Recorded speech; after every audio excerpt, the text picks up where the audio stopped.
Khan sir को आप जानते हैं? नहीं। नहीं जानते।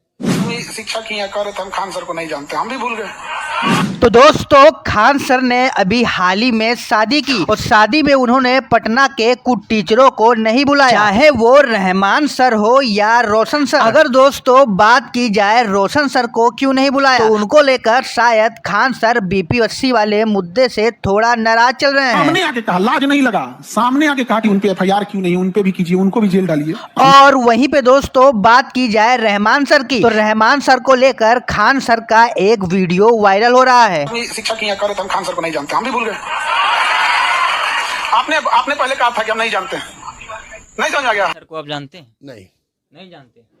यानी कि खान सर का कहना है कि अगर आप हमको एक बार नहीं पहचानेंगे तो हम आपको 100 जन्म नहीं पहचानने वाले। पहचानने से इनकार करेंगे, हम 7 जन्म तक नहीं पहचानेंगे। पर दोस्तों मेरा मानना है खान सर को सभी शिक्षकों को माफ कर देना चाहिए, क्योंकि माफी से बड़ी सजा कुछ भी नहीं है। अगर आप नफरत करेंगे तो हम करेंगे आपसे। हम वाला आदमी नहीं है कि माफ कर दो, ना ना ना ना, माफ